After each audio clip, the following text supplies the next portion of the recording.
Geography basics के YouTube channel पे आप लोग का बहुत बहुत स्वागत है। और आज का हमारा टॉपिक है भारत का भौगोलिक विभाजन। तो आज की वीडियो में हम देखेंगे कि भारत को कितने भूआकृतिक प्रदेशों में बांटा गया है और उनका क्या क्या विशेषताएं हैं उनको देखेंगे और एक एक करके उनके बारे में अच्छे से डिस्कस करेंगे। तो आइए आज का वीडियो शुरू करते हैं। तो यहाँ पर देखें, भारत एक विशाल भूभाग है। भारत विश्व का एक विशाल भूभाग, क्योंकि भारत विश्व के 2.4% क्षेत्रफल पर पाया जाता है। ठीक, मतलब भारत का जो क्षेत्रफल है वो विश्व का 2.4% है। ठीक, इसका निर्माण विभिन्न भूगर्भिक कालों के अंतर्गत हुआ है। जो भारत का निर्माण हुआ है वो अनेक भूगर्भिक कालों के अंतर्गत हुआ है, इसलिए भारत में अनेक प्रकार की भिन्न भिन्न स्थलाकृतियाँ देखने को मिलती हैं, जिनकी विशेषता हम आगे आपको वीडियो में बताएंगे। और देखिए फिर आगे, तथा इसके अतिरिक्त अन्य कई प्रक्रियाओं द्वारा, मतलब जो भारत का निर्माण हुआ है अनेक भूगर्भिक कालों में हुआ है, तथा इसके अतिरिक्त जो है कई अन्य प्रक्रियाओं द्वारा भी इनका निर्माण हुआ है, तथा इनका फिर विखंडन होकर फिर इनमें पुनः संशोधन होकर उच्च का विकास होता रहा है। तो देखिए जो पहली घटना है दिखा अपक्षय के द्वारा भी भारत की स्थलाकृतियों का निर्माण हुआ है, अपरदन के द्वारा तथा निक्षेपण द्वारा भी वर्तमान उच्चावचों का जो विकास हुआ है तथा उसमें संशोधन हो रहा है। मतलब जो ये सब क्रियाएं हैं, अपरदन, अपक्षय और निक्षेपण, इन सब क्रियाओं द्वारा भारत के उच्चावचों का विकास हुआ तथा उसमें बार बार संशोधन होता रहा है। ठीक, और यह प्रक्रिया निरंतर चल भी रही है, अभी भी यह प्रक्रिया चल रही है, जिसका एक जीता जागता उदाहरण है कि हिमालय की लंबाई अभी भी बढ़ती जा रही है। यह प्रक्रिया इन्हीं सब प्रक्रियाओं का परिणाम है। ठीक, अब हम देखते हैं जो भारत को निम्नलिखित भूआकृतिक प्रदेशों में विभाजित किया गया। भारत को भिन्न भिन्न प्रकार की भूआकृतिक प्रदेशों में बांटा गया, जिनकी विशेषताएं अलग अलग हैं, जिनको हमने नीचे लिखा है, ये डिस्कस करते हैं। देखिए भारत को यहाँ पर लिखे, भारत को निम्नलिखित प्रदेशों में बांटा गया। जो पहला प्रदेश है, पहला प्रदेश की बात करें तो है उत्तर भारत का महान हिमालय, उत्तर भारत का महान हिमालय। और दूसरे की बात करें तो दूसरा है उत्तर भारत का विशाल मैदान या नदियों द्वारा बनाया गया विशाल मैदान। ठीक, और देखिए दूसरा देखते हैं, दूसरा है प्रायद्वीपीय पठार, तीसरा है प्रायद्वीपीय पठार। और चौथे की बात करें तो चौथा है भारतीय मरुस्थल, जो पश्चिमी राजस्थान में स्थित है। इसके बारे में भी हम डिस्कशन आगे करेंगे। उसके बाद आता है तटीय मैदान। तटीय मैदान, भारत में 2 तटीय मैदान हैं, एक पूर्वी तटीय मैदान, एक पश्चिमी तटीय मैदान, जिनकी विभिन्न प्रकार की विशेषताएं हैं जो आगे वीडियो में बताई जाएंगी। फिर अगला है भारतीय द्वीप समूह। भारतीय द्वीप समूह मतलब, तो हम यहाँ पर अगर देखने की कोशिश करें तो भारत में मैदानी क्षेत्र भी है, भारत में विशाल मैदानी क्षेत्र है, भारत में हिमालयन क्षेत्र भी है जो कि वर्ष भर हिम से ढका रहता है, वर्ष भर बर्फ़ की चादरों से ढका रहता है। और यहाँ पे देखिए भारत में पठारी क्षेत्र भी है, जो कि विभिन्न प्रकार की खनिज संपदाओं के लिए विश्व भर में जाना जाता है। और भारत में मरुस्थलीय क्षेत्र भी है, यहाँ पे मरुस्थलीय क्षेत्र भी है और तटीय मैदान है। ठीक, तटीय मैदान, समुद्री तटीय मैदान और भारत में द्वीप समूह है। तो हम यहाँ पे देखते हैं कि भारत में सभी प्रकार की स्थलाकृतियाँ हैं जो पाई जाती हैं। अगर हम पूर्व में बात करें तो पूर्व में जहाँ मेघालय में विश्व में सबसे ज़्यादा वर्षा होता है, तो अगर हम पश्चिम में चले जाएँ, पश्चिम में राजस्थान, तो वहाँ पे नाम मात्र वर्षा होती है। अगर हम पूर्व में चले जाते हैं, उत्तर में चले जाते हैं, तो जहाँ बर्फ़ से ढके ठंडे ठंडे प्रदेश है, बर्फ़ से ढके, तो वहीं अगर दक्षिण में आ जाते हैं तो सूर्य की गर्मियों से तपता हुआ तटीय मैदान है, समुद्र से लगे हुए तटीय मैदान है, और तथा हिंद महासागर और अरब सागर में, हिंद महासागर के अरब सागर और बंगाल की खाड़ी में भारतीय द्वीप समूह भी स्थित हैं। तो इससे देखने को मिलता है भारत कितना विविध देश है। वैसे भारत को विविधताओं का देश कहा ही जाता है, चाहे वो सांस्कृतिक, सामाजिक और भाषाई क्षेत्र में बोलें, या फिर अगर देखा जाए तो भौगोलिक दिशा में भी भारत बहुत ही विविधताओं से भरा हुआ है। अब जो पहला टॉपिक है हम लोग का पहला, तो यहाँ पे हम देखेंगे उत्तर भारत का महान हिमालय। तो अब यहाँ पे हम चालू करेंगे उत्तर भारत का महान हिमालय। इसको देखने की, इसको समझने की कोशिश करते हैं कि क्या ऐसा जो उत्तर भारत का जो महान हिमालय है, यहाँ पे आज से 6.5 करोड़ वर्ष पहले यहाँ पे एक छिछला सागर हुआ करता था, जिसको तेथिस सागर कहते हैं। ठीक, तेथिस सागर कहा जाता है। आज से 6.5 करोड़ साल पहले यहाँ पे हिमालय नहीं था, यहाँ पे तेथिस सागर था। तो यहाँ पे अब बात करते हैं हिमालय का निर्माण हुआ कैसे। तो 6.5 करोड़ साल के बाद जो है कि भारतीय प्रायद्वीपीय जो भाग है वह अफ्रीका से टूटता है और टूटकर उत्तर की तरफ खिसकता जाता है प्लेट टेक्टोनिक प्रक्रियाओं के कारण। और जब वह सरकते हुए आता है तो उत्तर क्षेत्र में स्थित लॉरेशिया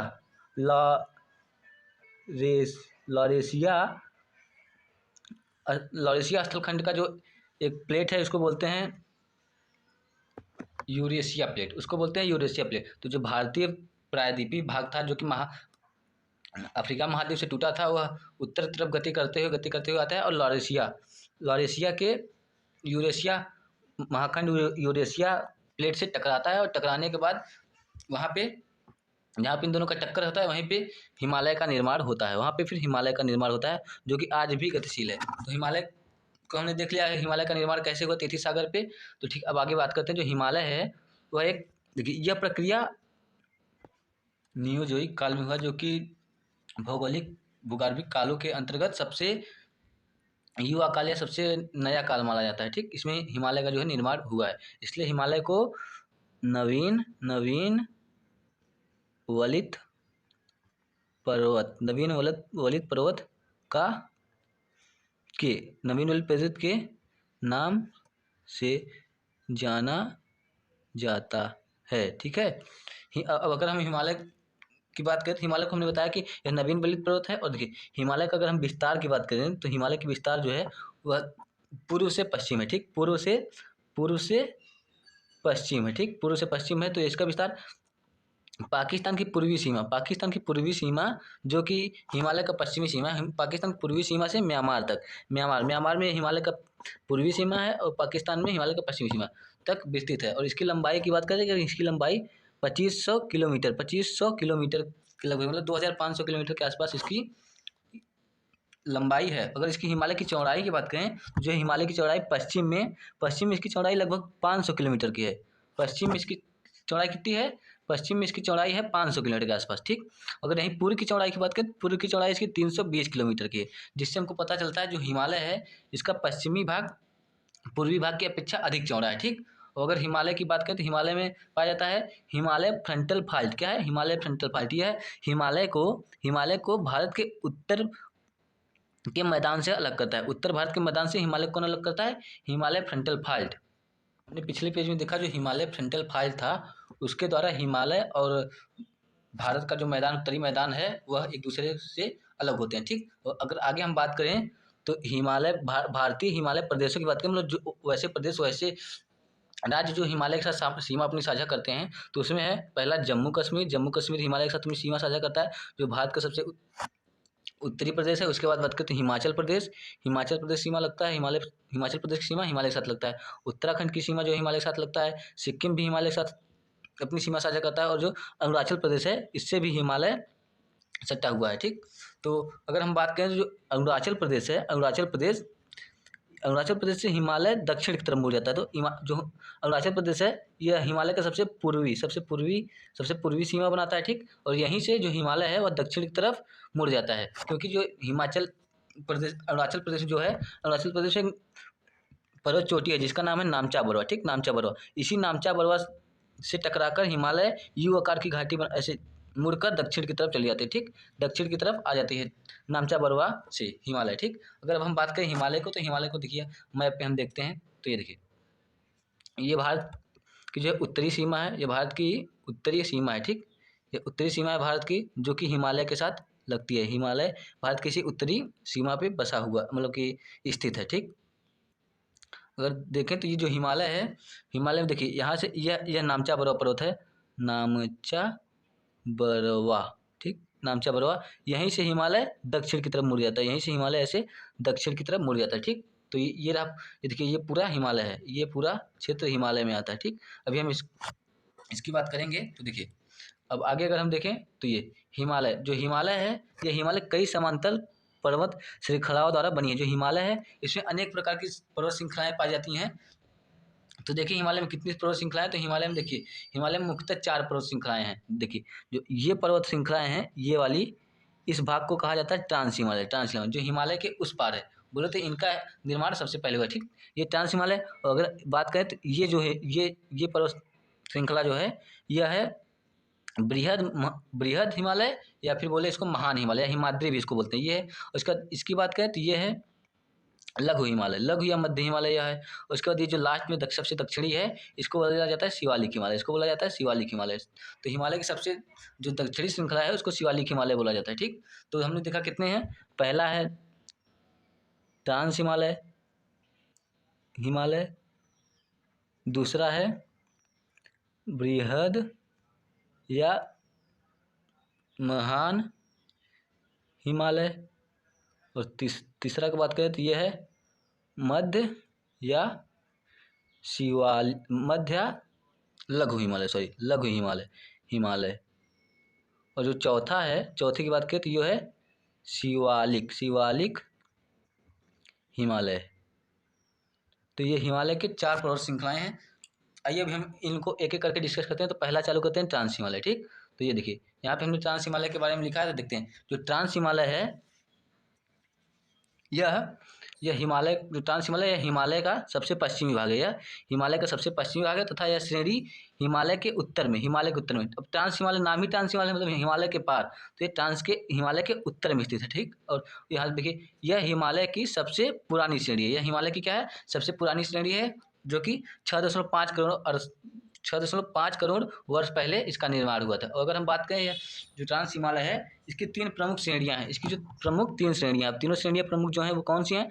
पहली काराकोरम, दूसरी लद्दाख, तीसरी जास्कर। ठीक, देखिए इनका उत्तर से दक्षिण का क्रम है। पहले सबसे उत्तर में आता है काराकोरम, फिर उसके बाद आता है लद्दाख, फिर लद्दाख के बाद आएगा सबसे दक्षिण में जास्कर। अगर इनको हम मैप में देखें, जो ये मैप बनाया है यहाँ पे हमने इनको दर्शाया है, तो देखिए ये पूरा हिमालय है। तो हिमालय में, और हमने बताया था ये जो पूरा हिस्सा है ये ट्रांस हिमालय। ये क्या है? ट्रांस हिमालय। तो ट्रांस हिमालय में देखिए सब ट्रांस हिमालय की जो श्रृंखलाएं हैं, इसमें पहली है ये काराकोरम है। ठीक, ये लद्दाख श्रेणी है, यहाँ पे लद्दाख, और ये उत्तर काराकोरम, और इसका ये वाली जो श्रेणी है ये जास्कर, ये जास्कर। देखिए अगर हम काराकोरम बात करें, काराकोरम पे ही केटू है, और लद्दाख में राकापोशी है, अभी हम इसके बारे में बात करेंगे, और जास्कर में नंगा पर्वत है। ठीक, तो ये होगा हमारा ट्रांस हिमालय। अगर आइए ट्रांस हिमालय के बारे में थोड़ा सा कुछ और देखते हैं अगले पेज में।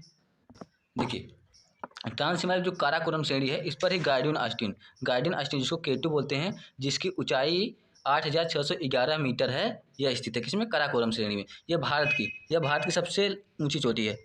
भारत की सबसे ऊंची चोटी, ठीक, ये भारत की सबसे ऊंची चोटी है। और यह कहाँ है? यह है पीओके लद्दाख में यह स्थित है। ठीक, अगर फिर बात करें लद्दाख श्रेणी की, जो लद्दाख श्रेणी है इस पे राकापोशी पर्वत चोटी है। क्या? राकापोशी पर्वत चोटी, यह विश्व की सबसे खड़ी ढाल वाली चोटी है, जो है ये जो लद्दाख श्रेणी में राकापोशी पर्वत चोटी है, लद्दाख श्रेणी में यह विश्व की सबसे खड़ी ढाल वाली चोटी है। ठीक है, और अगर फिर उसके बाद जास्कर श्रेणी की बात करें, जास्कर श्रेणी में नंगा पर्वत स्थित है। क्या? नंगा पर्वत कहाँ स्थित है? जास्कर श्रेणी में। देखिए इसका कुछ भाग बृहद हिमालय में भी आता है। जो जास्कर श्रेणी में नंगा पर्वत स्थित है, यह नंगा पर्वत का कुछ भाग बृहद हिमालय के अंतर्गत आता है, जिसके बारे में बात करेंगे अभी हम आगे। देखिए एक है इंडो सांगपो सचर जोन। ये जो सचर जोन है, इंडो सांगपो सचर जोन, इसके द्वारा ट्रांस हिमालय और बृहद हिमालय की सीमा लगती है। इसके द्वारा ट्रांस हिमालय और बृहद हिमालय को अलग किया जाता है। ठीक, ये जो इंडो सांगपो सचर जोन है। अब हम देखते हैं बृहद हिमालय। जो बृहद हिमालय है इसको महान हिमालय तथा हिमाद्री भी बोला जाता है। ठीक, इसको हिमाद्री, महान या बृहद हिमालय तीनों बोला जाता है। और इसकी जो औसत ऊंचाई है, इसकी औसत ऊंचाई कितनी है? 6,000 मीटर। 6,000 मीटर की इसकी औसत ऊंचाई है। और जो इसमें निर्माण हुआ है जिन पत्थरों से, उन पत्थरों में ग्रेनाइट पत्थर आते हैं। ठीक, ग्रेनाइट पत्थर द्वारा बृहद हिमालय का निर्माण हुआ है। यहाँ हिमालय की सबसे ऊंची चोटियाँ स्थित है। जो बृहद हिमालय है इसमें हिमालय की सबसे ऊंची चोटियाँ स्थित हैं। देखिए जिनके नाम हमने कुछ के नाम लिखे हैं, जैसे माउंट एवरेस्ट जो ये विश्व की सबसे ऊंची चोटी है, कंचनजंगा जो विश्व की तीसरी सबसे ऊंची चोटी है, मकालू, धौलागिरी, नंगा पर्वत, नामचा बरवा, नंदा देवी, कामेद, ये सब जो पर्वत चोटियाँ हैं ये बृहद हिमालय के ही भाग हैं। ठीक, और देखिए यहाँ पे जो बृहद हिमालय है, बृहद हिमालय तथा पीर पंजाल श्रेणी बृहद हिमालय का भाग नहीं है, तो बृहद हिमालय के सबसे दक्षिण में एक श्रेणी है जिसको पीर पंजाल श्रेणी कहते हैं। इनके मध्य क्या है? कश्मीर की घाटी, जो कश्मीर घाटी है यह बृहद हिमालय और पीर पंजाल श्रेणी के मध्य है, और डल झील भी इन्हीं के मध्य है। ठीक, बृहद हिमालय और पीर पंजाल के मध्य कश्मीर घाटी और डल झील स्थित है। और बाल्टोरो, यहाँ पे लिखा है बाल्टोरो और सियाचिन, बाल्टोरो और सियाचिन जो हिमनद है, जो ग्लेशियर है, वह यही हिमालय में किसमें? महान या बृहद हिमालय में ही स्थित है। ठीक, और देखिए ये आता है मेन सेंट्रल थ्रस्ट। क्या? मेन सेंट्रल थ्रस्ट है जिसके द्वारा बृहद हिमालय को लघु हिमालय से अलग किया जाता है। ठीक, बृहद हिमालय और लघु हिमालय के बीच जो सीमा का कार्य करता है वो क्या है? मेन सेंट्रल थ्रस्ट है। अब हम देखते हैं लघु हिमालय या मध्य हिमालय, ठीक, लघु हिमालय या मध्य हिमालय, यह भारत के दृष्टिकोण से बहुत ही इंपॉर्टेंट है। आइए हम इसको डिस्कस करते हैं, ठीक। इसकी जो औसत ऊंचाई है, इसकी औसत ऊंचाई कितनी है? 3700 से 4500 मीटर तक, 3700 से 4500 मीटर तक इसकी औसत ऊंचाई है, और ये संपीड़ित शैलों द्वारा बनी हुई है, ठीक। शैलों में जो परिवर्तन होता है उनके संपीड़न से जो सेल प्राप्त होते हैं उन सेलों द्वारा इसका निर्माण किसका हुआ? लघु या मध्य हिमालय, ठीक। देखिए ये जो लघु या मध्य हिमालय है इसको अलग अलग राज्यों में अलग अलग नाम से जाना जाता है। तो ये देखते हैं किस राज्य में इसको क्या बोला जाता है। तो देखिए यहाँ पे ये जो जम्मू कश्मीर है, जम्मू कश्मीर में लघु या मध्य हिमालय को पीर पंजाल बोला जाता है, ठीक, पीर पंजाल श्रेणी। और देखिए हिमाचल प्रदेश में इसको धौलाधार बोला जाता है, हिमाचल प्रदेश में इसको क्या, इसको धौलाधार हिमाचल प्रदेश में बोला जाता है, ठीक। अगर उत्तराखंड की बात करें तो उत्तराखंड में इसको नागटिब्बा बोला जाता है, उत्तराखंड में इसको नागटिब्बा। और नेपाल की बात करें, नेपाल में इसको महाभारत रेंज के नाम से जाना जाता है, किसको? लघु या मध्य हिमालय को। अब लघु या मध्य हिमालय के बारे में अगले पेज में हम कुछ डिस्कस करते हैं, कुछ इंपॉर्टेंट पॉइंट। चलिए अगले पेज में चलते हैं। तो यहाँ पे जो लघु या मध्य हिमालय जो हमारा हिमालय है, इसकी जो महत्वपूर्ण स्थलाकृतियाँ हैं उसमें से एक है दून। जो दून स्थलाकृति जिनके बारे में हम सुनते हैं, यह मध्य हिमालय में ही स्थित है। जैसे देहरादून हो गया, हरकी दून हो गया, ये सब कहाँ है? मध्य हिमालय में ही। और जो फूलों की घाटी कहाँ है? उत्तराखंड में। उत्तराखंड में फूलों की घाटी है, यह किस हिमालय में? ये भी मध्य हिमालय में ही स्थित है। और देखिए भारत के कुछ प्रमुख पर्यटन स्थल हैं, जैसे कुल्लू की घाटी, कांगड़ा घाटी, कश्मीर घाटी, लाहौल स्पीति, ये सब जो हैं ये सब किस हिमालय में? ये सब लघु हिमालय में या मध्य हिमालय में ही स्थित है, ठीक। और देखिए जो गंगोत्री ग्लेशियर है, यमुनोत्री ग्लेशियर, जहाँ गंगा निकलती है, गंगोत्री ग्लेशियर गंगा निकलती है, गंगा। यमुनोत्री ग्लेशियर से यमुना निकलती है, यमुना। और ये जो केदारनाथ और बद्रीनाथ जो प्रसिद्ध देवस्थल हैं, यह भी कहाँ है? ये भी मध्य हिमालय में ही स्थित हैं। और अंग्रेजों ने अपने समय में मध्य हिमालय में ही अनेक प्रकार की हिल स्टेशनों का निर्माण कराया था, जिसमें देखिए धर्मशाला है, अल्मोड़ा, रानीखेत, मसूरी, ये सब जो हिल स्टेशन से अंग्रेजों के समय बनाए गए थे, ये भी कहाँ थे?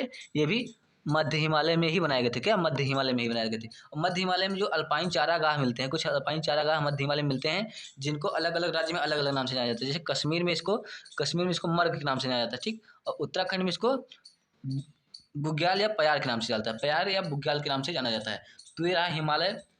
हिमालय में हमने ट्रांस हिमालय को डिस्कस किया, ट्रांस हिमालय। और उसके बाद बात किया हमने महान हिमालय। और उसके बाद हमने बात किया लघु या मध्य हिमालय, ठीक। अब हम अगला जो हमारा चौथा है वो है शिवालिक हिमालय, जिसको हम अगले वीडियो में डिस्कस करेंगे, नहीं तो ये वीडियो काफ़ी लंबी हो जाएगी। तो यह वीडियो आपको कैसी लगी आप बता सकते हैं। और वीडियो को देखने के लिए आप लोग का बहुत बहुत धन्यवाद। अगर आपको यह वीडियो अच्छा लगता है तो आप हमारे यूट्यूब चैनल ज्योग्राफी बेसिक्स को सब्सक्राइब कर सकते हैं। और अगर आपको यह वीडियो अच्छा लगता है तो चैनल को सब्सक्राइब करके आप बेल आइकन को ऑन करिए और हमारे वीडियो को लाइक करना ना भूलें। बहुत बहुत धन्यवाद।